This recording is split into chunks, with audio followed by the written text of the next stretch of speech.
안녕하세요. 아침의 광장 손지민입니다. 국가 거점 국립대학은 학문과 인재를 키우고 지역 혁신의 중책을 맡고 있어 시민들이 갖는 기대 수준도 높습니다. 요즘 경북대학교를 바라보는 시민들의 마음이 편치 않은데요. 신뢰 속에서 학교 혁신을 이끌어내고 학내 갈등을 조율해야 할 총장은 사퇴 압박을 받으며 침묵하고 있습니다. 의대 정원 확대 반대에 이어서 무전공 확대에 반대하는 경북대학교 교수들의 성명이 남았는데요. 어떤 문제점을 지적하고 있는지 오늘 인터뷰에서 자세히 짚어봅니다. 3월 13일 수요일 아침 광장, 오늘도 시사 비타민 알차게 챙겨드립니다. 이 시각 교통 상황과 날씨부터 알아보죠. 배안 리포터. 네, 오늘 시내도로는 주의해야 할 구간이 많습니다. 월성주공 3단지에서 감천내거리 방향 중간지점 1, 2차로 걸쳐서 승용차 추돌 사고 발생했고요. 태평로 태평내거리에서 대구역 내거리 방향 대구 콘서트하우스 100m 못 간 지점 2차로에서 사고로 승용차 3대 정차 중입니다. 동북로 복현오거리에서 산격중학교 3거리 방향 산격대우 아파트 앞 2차로에서 승용차 승합차 3중 추돌 사고 발생했습니다. 교통안전에 유의하시기 바랍니다. 대학로 복현오거리에서 경북대학교 서문3거리 방향 경북대학교 서문3거리에서 신호 2번 받으셔야겠고요. 칠곡중앙대로에서 태전내거리 방향과 화랑로 화랑교에서 효목내거리 방향은 원활합니다. 호국로 산격대교에서 공산수원지 3거리 방향 산격대교 위 1차로 따라 서행하고 있습니다. 오늘 대구의 아침 기온은 0.6도로 시작했습니다. 낮에는 대부분 지역에서 최고 16도 안팎까지 크게 올라 일교차가 10도 이상 벌어지겠습니다. 현재 달구벌대로 신매내거리에는 안개가 짙게 끼어 있는데요. 대구와 경북 곳곳에도 안개가 자욱하게 내려앉았습니다.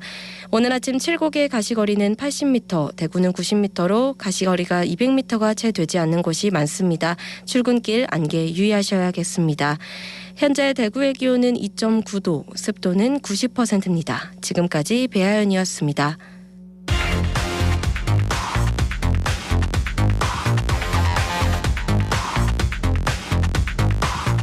빠르고 정확하게, 명쾌하고 날카롭게 대구 경북의 오늘을 보는 KBS 대구 아침의 광장과 함께하고 계십니다.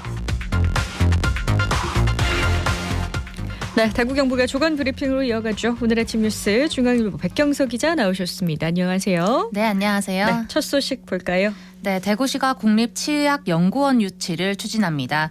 홍준표 대구시장은 어제 대구는 치과 산업 인프라가 다른 도시에 비해 월등히 뛰어나다고 하면서 지금 대구시가 추진하는 국립치의학연구원 유치가 성공할 수 있도록 대구 경북 첨단의료산업진흥재단이 적극 앞장서 달라고 지시했습니다. 국립치의학연구원은 치의학을 연구하고 관련 산업의 컨트롤 타워 역할을 수행하는 곳인데요. 현재 대구를 비롯한 광주, 충남, 천안이 유치 경쟁을 벌이고 있습니다. 대구는 치과 의료 수출액이 서울, 경기에 이어 전국 3위로 인프라가 잘 갖춰져 있습니다. 접근성도 좋고 경북대 치의학 전문대학원, 디지스트, 뇌연구원 등 우수한 연구 기반도 강점으로 부각되고 있습니다. 네, 대만 타이난 치과 의사회도 대구 유치를 지지한다, 이렇게 의사를 밝혔다고요. 네, 대구 치과의사회와 자매결연을 맺고 있는 대만 타이난 치과의사회는 지난 10일 지지 성명서를 전달했습니다. 이들은 나라는 다르지만 치의학의 안정적인 연구를 이끌어낼 수 있는 기관이라면서 대구에 유치된다면 타이난에도 도움이 될 수 있을 것이라고 했습니다. 대구의 국립치의학연구원이 유치될 수 있도록 많은 홍보와 함께 적극 협조하겠다는 입장인데요. 2022년 외국인 환자 통계 분석 보고서를 보면 치과 치료를 위해 한국을 찾은 외국인 환자 수는 전년 대비 133.5% 증가했습니다. 앞으로도 외국인 환자가 크게 늘 것으로 전망되는데요. 국립치의학연구원이 대구에 생기면 경제도 한 단계 성장할 것으로 기대됩니다. 네, 국립치의학연구원이 대통령 공약인데요. 잘 준비해서 대구가 유치를 하면 좋겠습니다. 다음 소식 볼까요? 네, 전공의 집단 이탈로 의료 공백이 이어지는 가운데 대구 경북 의사들이 대구 도심에서 의료 정상화를 촉구하는 대시민 설명회를 연다고 합니다. 대구시 경북도 의사회가 오늘 오후 6시 50분쯤 동성로 옛 대구백화점 앞에서 의료 정상화를 촉구하며 정부가 추진하고 있는 의대 증원 정책의 부당함을 시민들에게 알린다고 합니다. 의사회는 정부는 의료 파탄을 조장하는 정책을 펼치고 있다. 여론을 호도하며 국민과 의료계를 기만하고 있다고 주장하고 있습니다. 오늘 현장에서는 이와 관련된 퍼포먼스가 준비돼 있고 정책의 부당함을 설명한 유인물을 배포할 예정이라고 합니다. 네, 그리고 경북에서는 도의회가 의사들의 현장 복귀를 촉구하는 결의안을 채택했죠. 맞습니다. 경북도의회는 어제 본회의에서 의대 정원 확대 지지 및 의사들의 진료 현장 복귀 촉구 결의안을 채택했습니다. 결의안은 경북 지역 대학교에 의과대학을 신설해달라는 내용과 의대 정원을 늘릴 때 대구 경북 지역 의대를 최우선으로 고려해달라는 내용을 담았습니다. 경북은 응급 의료뿐만 아니라 분만, 소아청소년, 혈액투석 등 필수 의료 서비스 접근성이 떨어집니다. 게다가 지난해 말 기준 국내 인구 1000명당 의사 수는 평균 2.23명인데 반해 경북은 1.41명으로 매우 열악한 상황입니다. 경북도의회는 응급실 뺑뺑이, 소아과 오픈런 같은 현상이 발생하는 등 필수 의료와 지방 의료 체계는 붕괴 중이지만 의료계에서는 국민의 고통을 외면하고 있다고 주장했습니다. 이 결의안은 대통령실, 보건복지부, 대한의사협회 등 관련 기관으로 발송될 예정입니다. 네, 사태가 길어지고 있는데요. 하루빨리 정부와 의사단체가 협의 테이블에 앉기를 바랍니다. 다음 소식은요. 네, 1998년 대구 금호강에서 실종된 여중생 3명을 수색하다가 소방관 3명이 급류에 휩쓸려 순직하는 안타까운 일이 있었습니다. 네. 당시 26살의 나이로 순직한 김기범 소방교에 부친 김경수 씨가 5억 원을 소방공무원 유족단체에 기탁했습니다. 올해 80살인 김 씨가 외아들을 잃고 평생 모은 돈이라고 하는데요. 대구소방본부는 이날 김 씨를 대구시 명예소방반으로 위촉했고 5억 원은 장학기금을 만들어 순직 소방공무원과 전몰군경 유가족을 돕는 데 쓸 계획입니다. 네, 순직한 아들을 생각하며 평생을 모은 돈이 의미 있는 곳에 쓰이고 또 김기범 소방관도 내내 기억되기를 바라봅니다. 소식 마지막으로 하나만 더 볼까요? 네, 정부의 의대 정원 증원을 지지하며 국민의힘 위성정당에 비례대표 공천 신청을 했다가 하루 만에 철회를 한 홍원하 경북대 총장이 경찰에 고발당했습니다. 시민단체인 서민민생대책위원회가 어제 홍원하 총장을 직권남용, 명예훼손, 수뢰 등의 혐의로 서울경찰청에 고발했는데요. 고발장에서 홍 총장은 의대 교수들의 반대에도 불구하고 정치적 욕심 때문에 무리하게 정원 확대를 신청한 것은 직권남용에 해당한다고 주장했습니다. 또 글로컬 대학 신청 등 대학의 현안마저 무시한 채 자신의 영달을 위해 선거에 나선 행위는 학교 명예 실추이자 명예훼손이라고 주장했습니다. 경찰은 고발인을 상대로 고발 취지와 관련 진술 등은 확인한 뒤 수사를 진행할 방침입니다. 네, 고발까지 가는군요. 지켜보겠습니다. 오늘 아침 뉴스 중앙일보 백경석 기자였습니다. 고맙습니다. 고맙습니다. 안녕하세요. 저는 1,000원의 아침밥을 애용하는 대학생 허은정입니다. 저는 지난 학기부터 이용하기 시작해서 이번 학기는 주 3회 현재 이용하고 있습니다. 통학생인데요. 오전 9시 수업에 딱 맞춰서 통학을 하게 되면 학생들이나 직장인들이 너무 많아서 30분 정도 집을 먼저 나서곤 했습니다. 그 덕분에 교내에도 30분 먼저 도착할 수 있었고 그래서 아침밥을 찾아 먹게 됐었습니다. 학교 오는 길 버스에서 매일 아침에 시작을 식단표 보는 걸로 시작하는데요. 내일 같은 경우에는 소떡소떡이 나오는데 그런 날에는 제가 조금 더 신나는 마음으로 학교에 오기도 하고 오늘 같은 경우에는 된장찌개에 닭고기 이런 거면 가격에 비해서 좀 더 나은 영양소가 있는 것도 확신을 가지고 있어서 정말 잘 이용하고 있는 것 같습니다. 제 주변에는 기숙사에서 생활하고 있는 학생들이 가장 많이 이용을 하는 것 같습니다. 이번 학기는 코로나 시대가 완전히 끝나고 완전한 대학 생활을 시작할 수 있는 시기라고 생각하는데요. 그래서 그런지 학교 분위기도 훨씬 활기찬 것 같고 학생들도 엄청 많은 것 같습니다. 저는 지금 3학년이라서 취업을 앞두고 있는데 제가 어떤 길로 나아가면 더 좋을지 고민하면서 학술 동아리도 함께 하면서 더 풍성한 한 학기를 보내고 싶은 소망이 있습니다. 가격이나 영양, 맛마저도 완벽한 1,000원의 아침밥을 다른 학교 학생들도 맛볼 수 있었으면 좋겠습니다. 전국 모든 대학생들의 활기찬 아침 그리고 한 학기를 응원합니다.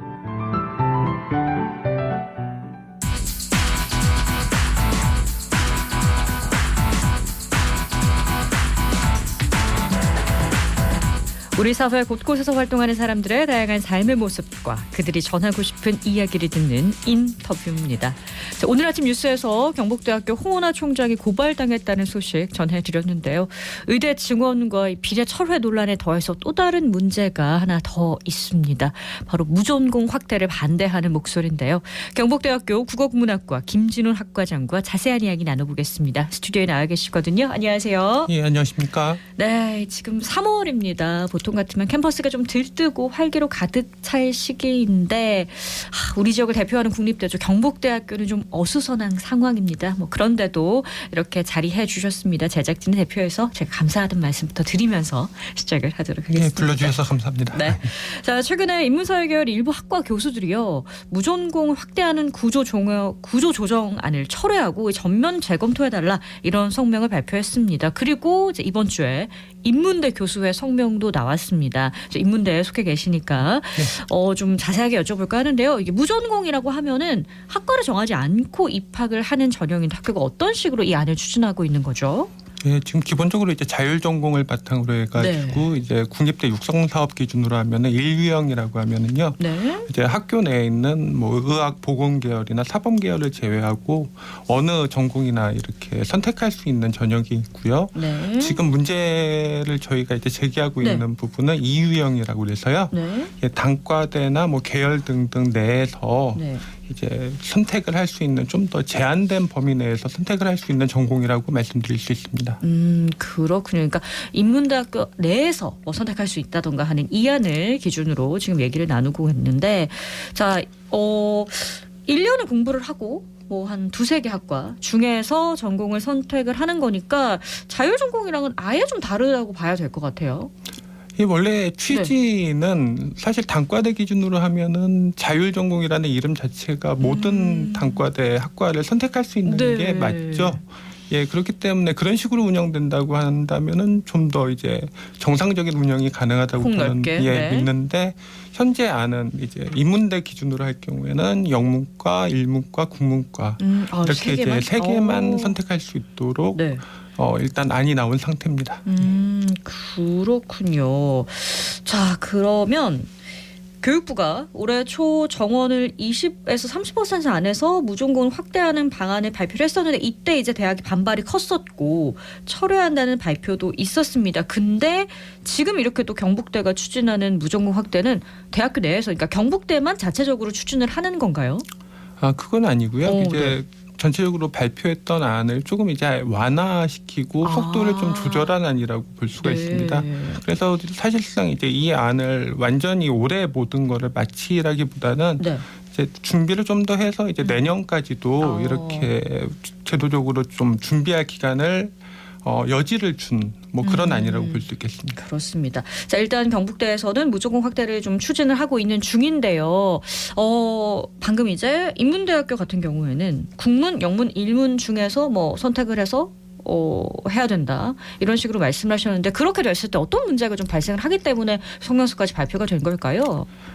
사실 어떤 전공을 운영한다는 네. 거는 학과 같은 경우에는 이제 학생들을 어떻게 가르치겠다라는 특정한 이제 목표를 가지고 있는데 예를 들면 국문과 같은 경우에는 글로컬 기반으로 한 한국어학의 어떤 세계화를 추진한다거나 학생들이 이제 전공 특성화로 인해 가지고 어학이나 문학 부분에 있어서 학습사 연계 과정 등을 통해 가지고 전문 인력을 양성한다거나 이런 등등의 그 학과를 운영하는 데서는 특정한 목표를 나름 가지고 있습니다.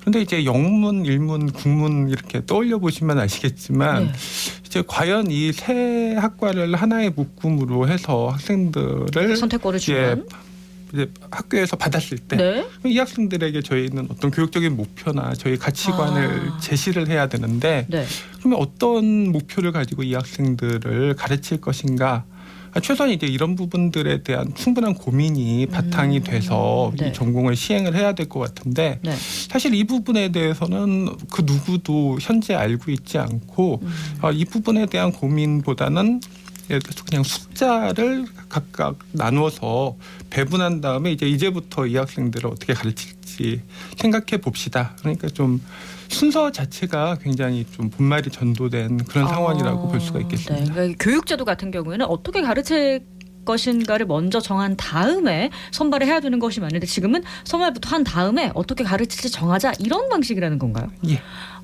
그렇게 되면은요. 아까 말씀하셨던 것처럼 전공이라는 거를 좀 배제를 한 상태에서 학생들을 가르쳐야 되는 입장이 지금 교수들이 닥친 건가요? 예, 이제 보통 이런 경우는 네. 이제 그 학교에서는 연구 과제로 이제 아마 관련된 학과의 네. 교수들에게 이제 어떻게 가르칠지 한번 그 잘 설계해 가지고 올려보세요. 이제 이런 식의 절차를 통상적으로 밟게 돼 있습니다. 네. 그런데 이제 저희 국문과 입장에서는 사실은 이 인원들에 대한 뭐 저희 학과에 당연히 이제 올 수 있다는 네. 전제는 있긴 한데 그렇다면 이제 국문과만을 위한 목표를 가지고 이 학생들에게 가르칠 수는 없고 그렇다면은 영문 일문을 포함한 어떤 목표를 가져야 되는데 네. 이런 부분에 대한 어떤 이제 예를 들면 뭐 유럽 어문이라든지 뭐 철학 등등 뭐 문사철 중심의 네네네. 어떤 특성이 커리큘럼 만드는 데 공유되는 있어서. 커리큘럼이라면은 저희가 네. 상상을 해볼 수 있겠는데 좀 저희 상상력을 벗어나는 조합이 생긴 셈입니다. 그렇군요. 그러니까 이제 국어 국문도 뽑고 영어 영문도 뽑고 일어 일문도 뽑는데 거기서 몇 명을 빼가지고 무전공도 일단 기본적으로 좀 채워줘야 된다. 이렇게 가고 있는 모양이죠. 예, 18명 정도 학생을 그렇게 선발하도록 지금 학교에서 안이 나온 상태입니다. 그렇게 되면 오히려 학생들의 선택권을 좀 침해할 수도 있지 않나라는 게 교수의 입장인 것 같아요. 예, 그러니까 사실은 이 제도가 특성이 영문, 일문, 이제 국문에서 18명을 내놨기 때문에 학생들이 이제 세 학과만 네. 선택을 해야 된다는 것인데 네. 사실 학생들을 위해서는 지금 각 해당 학과 선생님들은 이 학생들이 인문대 어느 학과나 선택할 수 있도록 이렇게 좀 풀어보자 이런 얘기들도 내부적으로 나왔었는데 네. 근데 교육부에서 지금 지시하는 방침 자체가 네. 내놓은 학과에서만 받으라는 게 원칙이기 때문에 사실 이런 부분을 좀 더 학생들을 위해서 제도를 변화시키려고 해도 네. 나와 있는 원칙을 저희가 무너뜨릴 수는 없기 때문에 네. 그 제도 운영 자체에 대해서 좀 어려움을 많이 예상할 수밖에 없는 상황입니다. 네. 그리고 선택권과 또 다르게 또 지금 이슈가 되는 부분이 무전공 도입이 좀 공정하지 않다라는 입장이시더라고요. 성명서 같은 거를 보니까 이건 어떤 근거로 말씀하시는 걸까요? 예, 이제 지금까지 네. 이 현재 제도는 큰 틀에서 보면은 구조조정이라는 어떤 큰 목표를 향해서 조금씩 나가고 있는 상황인 것은 대학 전체적으로 대학 봐서요? 전체적으로 네. 봐서 당연하다고 생각을 합니다. 네. 그래서 뭐 이런 흐름이 완전히 잘못됐다거나 뭐 이걸 완전히 거부해야 된다 이런 이야기는 절대로 아니고요. 네. 시대적으로 어느 정도 필요한 부분은 얼마든지 수용을 네. 할 수 있다고 생각을 하는데 지금까지 지난 수년 동안 이런 그 구조 조정의 원칙으로 삼아왔던 대전제가 그 대학의 충원율이라는 겁니다. 그러니까 간단하게 얘기하면 얼마나 이 학생들을 들어온 학생들을 잘 학과에서 데리고 있으면서 유출을 시키지 않았느냐. 이제 이런 걸 가지고 지금까지 꾸준히 기준점이군요. 기준을 네. 삼았는데 사실 이번에 영문과나 일문과 국문과를 이제 소위 구조조정의 대상으로 삼게 된 기준은 학생들이 학과에 얼마나 많이 남아 있느냐. 그런데 이제 이걸 전입 전출이라고 그러는데 학교 내에서 이제 전과라는 걸 하는 경우가 있는데 그 경우에 이제 이 세 학과가 인문대에서 비교적 그 좋은 성과를 얻었기 때문에 이제 구조조정을 해라라는 이제 논리가 되는데 사실은 논리적으로 보면 정반대 논리거든요. 그래서 지금 해당이 되지 않는 학과 교수님들도 그럼 앞으로 학과 운영을 어떤 방향으로 해야 되는 것이냐. 그러니까 각각 그 학과의 입장에서는 되도록이면은 학과 인원을 보존하고 싶은 게 사실은 당연한 심리인데 예. 충원율을 목표로 해가지고 열심히 데리고 있어야 되는. 근데 오히려 건지. 무전공을 더 만들어라 이렇게 얘기를 뭐 하니까. 이걸 그러면 어떤 원칙에 따라야 되는지가 굉장히 혼란스럽고 받아들이는 입장에서도 좀 납득하기 힘들다는 뜻입니다. 그런데 뭐 일각에서는 무전공이 확대되면 해당하고 학생 수가 줄고 결국 교수 자리가 줄어드니까 그래서 반발하는 거 아니냐 이런 시각도 있긴 하죠. 예, 뭐. 밥그릇이라는 것은 사실 저는 그 누구에게도 소중하다고 생각합니다. 그런데 사실 저희가 어떻게 보면 밥그릇만을 위해서 이런 일을 한다고 생각은 안 하고요. 뭐 사실 이미 그 제도권 안에 들어와 있는 교수님들 입장에서는 어떻게 보면은 그게 못 본 척 하려면 얼마든지 할 수도 있는 부분입니다. 오히려 이제 교육의 미래를 위해서다, 대학의 미래를 저희 위해서. 입장에서는 어쨌건 그 노력하는 이유가 뭐 그 밥그릇만의 문제는 절대 아니다고 말씀드릴 수 있습니다. 예. 네. 융합적인 인재 양성이나 이제 학생의 전공 선택권 보장을 위해서 무전공 선발 확대가 필요하다라고 대중분들이 생각하시는 경우도 있습니다. 그리고 그런 목소리도 실제 여러 곳에서 나오고 있고요. 교육부가 바라는 이 제도의 취지를 살리기 위해서는 우리가 어떤 방향으로 가야 할까요? 예, 지금 이제 사실 이 방향성이라는 것이 모든 것이 숫자로 환원돼 있는 게 저는 문제라고 생각을 하거든요. 또 이제 어떻게 하면은 잘 이 숫자를 학교 내에서 배분해서 어떤 숫자에 맞춘 다음에 교육부가 요구하는 숫자를 맞추고 저희는 이제 특정한 인센티브를 받고 논리가 굉장히 이제 단순한 어떻게 보면 명쾌한 논리인데 사실 그 안에는 교육부 안을 찬찬히 살펴보면 이미 나와 있는 부분들이 있는데 그러면 이 아까 말씀드린 18명 학생에 대해서 예를 들면 어떤 따로 교수진을 배치할 수 있는 건지 어떤 공간을 배정하는 건지 어떤 행정적인 이런 제도를 뒷받침을 해야 되는 건지 이런 부분은 사실 아무것도 굉장히 부족한 상태입니다. 그러니까 이것은 조금 더 한 1년 정도 시간을 좀 가질 수 있는 충분히 두고 저희가 무조건에 교육부에서도 대해서. 그걸 인정을 하고 있으니까요. 그렇습니다. 좀 앞으로 저희가 이 교육부의 태도를 지켜보도록 하겠습니다. 오늘 나와주셔서 고맙습니다. 감사합니다. 지금까지 인터뷰 경북대학교 국어국문학과 김진욱 학과장이었습니다.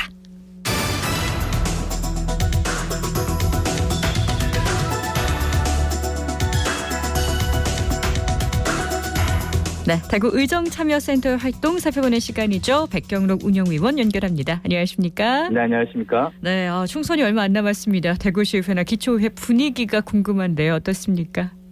사실 지금 이 시기에는 지방의회 의원들도 국회의원 후보자와 동행하는 일이 많아 논평할 게 적은 시기이긴 합니다. 이런 때문에 이제 구조적 문제를 지적하지 않을 수가 없는데요. 바로 국회의원으로 수직 계열화되어 있는 지방의회의 모순입니다. 그러다 보니 지방의원들이 있어야 하는가라는 질문을 할 수밖에 없는 사람들이 많이 있고요. 또 한편으로는 기초의원 공천제는 폐지되어야 된다는 주장도 설득력 있게 다가오는 시기입니다. 그렇군요. 이런 때 홍준표 대구시장이 박정희 기념사업 추진을 밝혀서 대구시의회가 또 한 번 이슈의 중심이 되고 있습니다. 그렇습니다. 대구시가 이제 기념사업을 위해서 조례를 만들겠다, 근거를 만들겠다는 얘기겠죠. 어떤 얘기들이 나오고 있는지 좀 짚어볼까요? 사업의 찬반이 극명하게 갈리는 상황에서 홍 시장은 4월에 대구시 박정희 대통령 기념사업 지원에 관한 조례를 제정하기로 했고 이거는 이제 대구시의회가 말씀하신 대로 의결해야 합니다. 의원 전체 분위기는 제가 알 수 없고 일부 의원이 이런 말을 하더라고요. 2024년을 살고 있는 대구 시민들에게는 그다지 고민거리도 되지 않는 굳이 왜 해야 하는지 의미를 모를 것 같다고 했습니다. 다수의 대구 시민들은 박정희 동상 때문에 소모적인 논쟁으로 들어가는 것이 안타까운 심정이 아닐까 합니다. 굳이 소모적이다 이런 얘기들이 나왔는데요. 자, 앞으로 조례 제정이 어떻게 되는지 진행 상황을 보면서 저희가 또 이야기 나누도록 하겠고요. 다음 소식 전해주세요. 대구 중구의 소식 전해드리려고 합니다. 재작년 연말부터 바람 잘 날 없다는 중구의회이긴 합니다만은 모두가 문제다 이런 식으로 결론을 내면 문제가 풀리지 않기 때문에 소식을 전해드립니다. 작년 4월에 김효린 의원이 김호성 의장을 불법 허위 공문서 작성 혐의로 경찰에 고소했는데요. 내용은 김 의장이 김효린 의원에 대한 추가 징계 요구서를 작성할 때 일어나지 않은 일을 미리 예단해서 적었다는 겁니다. 김 의원이 법원에 녹취 증거 자료를 제출한 것을 문제 삼았는데 제출한 날짜가 3월 27일이었습니다. 그런데 징계 요구서는 3월 21일 제출돼 허위 공문서 위조라는 주장이었습니다. 그런데 1년이 지났죠. 지난달 4일 경찰이 검찰로 이 사건을 송치했다는 사실이 전해졌습니다. 혐의가 인정된다는 거죠. 그러면 이 사건의 본질 한번 정리를 해볼까요? 이 사건이 시작된 건 유기화 중구청장이 에코 한방 웰빙센터를 무리하게 2인선 기념관으로 만들려고 했기 때문입니다. 네. 이 사업에 거액의 예산을 집어넣으려고 했고 반대하는 의원들에 대해 중구청 공무원들이 위협하는 과정 속에서 여러 사건들이 폭로되고 촉발됐습니다. 네, 그리고 결국 2인성 기념관 사업은 추진하기로 했는데 의원들 간의 공방은 끝나지 않았네요. 자, 다음 소식 듣도록 하겠습니다. 지금 대구시의회 홈페이지에 들어가 보시면 작년 하반기에 대구시의회가 정책 연구 용역을 한 자료들이 올라와 있습니다. 1인당 500만 원 가량의 연구비가 지급되고 연구단체를 만들어서 정책 연구를 할 수 있는데요. 네. 수의 계약을 하다 보니 2천만 원 미만으로 연구 계약을 맺고 있습니다. 내용을 보면 대구시 여성 친화 도시 정책 평가를 통한 개선 방안 연구, 전기차 보급 현황에 대한 실태 조사와 대응 전략 연구, 대구시 청소년 중독 문제, 대구시 청년 일자리, 주거 정책 연구, 육아 돌봄으로 인한 여성 경력 단절 해소 방안 연구 등 다양합니다. 네, 정책 연구의 폭을 넓혔는데요. 연구 결과가 반영되는지가 또 중요한 거겠죠. 네, 그런 점에서 보면 정책 연구를 해서 조례를 만들거나 예산을 더 늘려서 실제 실행으로 옮겨야 하는데 그런 사례가 상당히 드뭅니다. 네. 사실 청소년 중독 문제 관련해서는 청소년 지원재단이 있고 또 교육청에서도 다루고 있죠. 네. 여성 친화 도시 관련해서는 여성재단이 별도로 있고요. 사업 보고를 제대로 받으면 다 알 수 있는 내용을 굳이 예산을 사용해서 정책 연구를 해야 하는지 의문입니다. 다른 기초의회도 똑같은 시스템인데요. 네. 실제로 2천만 원 연구 용역의 내용을 보면 관련 주제와 관련된 법률안, 다른 시도의 조례와 제도, 그리고 설문조사 이런 형식으로 결론을 냅니다. 시민 누구나 연구 최종 보고서를 언제든지 열람할 수 있으니까 홈페이지에 들어가시면요. 한번 네. 살펴봐달라고 부탁을 드립니다. 네, 오늘 NG 파일 여기까지 듣겠습니다. 대구 의정참여센터 백경록 의원이었습니다. 고맙습니다. 네, 감사합니다. 네, 오늘 아침에 대구 경북 지역이요. 안개 낀 곳이 많습니다. 특히나 강이나 호수 같은 곳은 안개가 짙으니까 운전, 보행 각별히 안전 유의하시기 바랍니다. 3월 13일 수요일 아침에 광장이 준비한 소식 여기까지입니다. 오늘도 고맙습니다.